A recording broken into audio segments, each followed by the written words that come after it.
welcome back. Just going to do a episode today on some more about Stan Lee.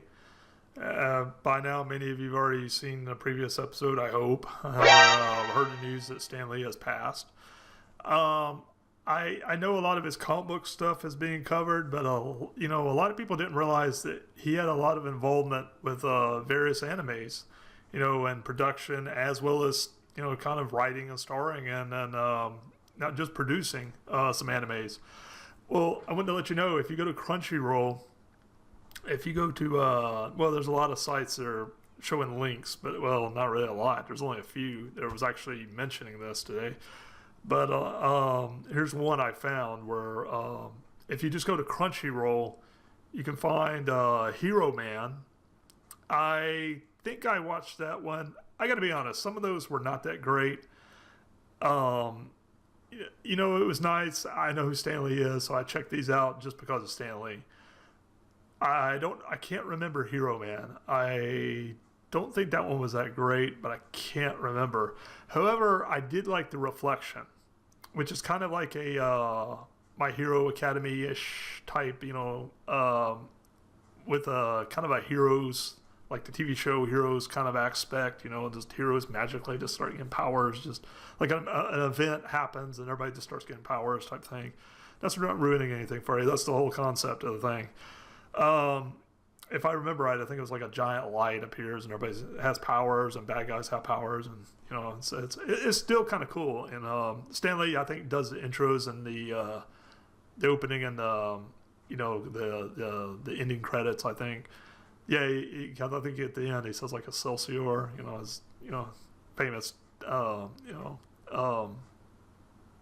just really enjoyed that one. It's just if you go to Crunchyroll, you can watch that.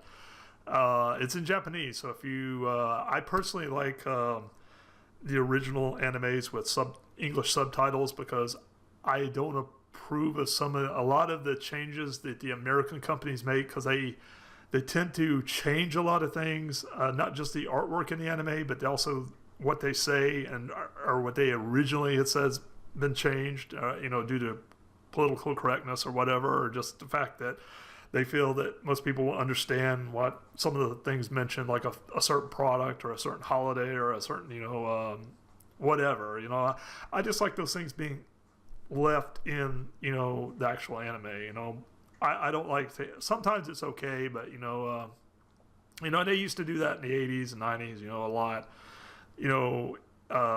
Hishiro would go from being Hishiro, or I'm just throwing out a name, to being Tommy or something, like Tranzor Z or something like that. It's like they totally Americanized it, which is fine, because I grew up with some of those things. But when you later go back and look and you see that the original was a lot better, and it's like, oh wow.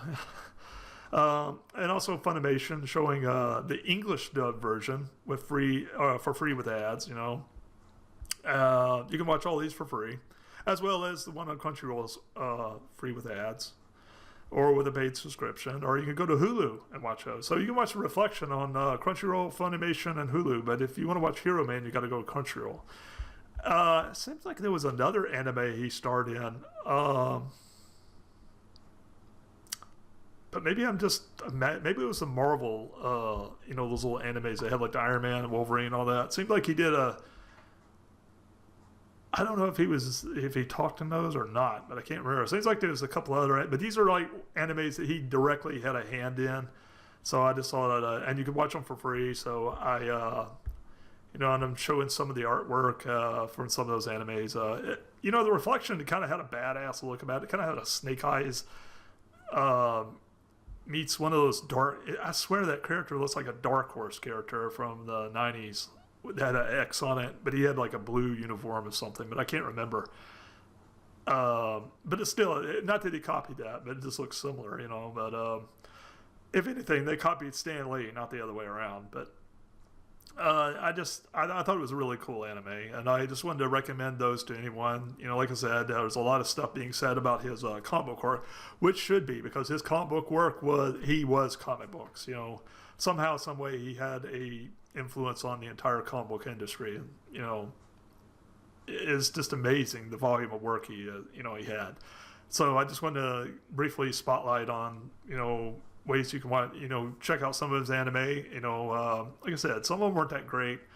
Some of them were kind of mediocre. Some of them were pretty good. So I just wanted to, do a simple podcast on that. Anyway, that's all for this episode. I'll catch you next time.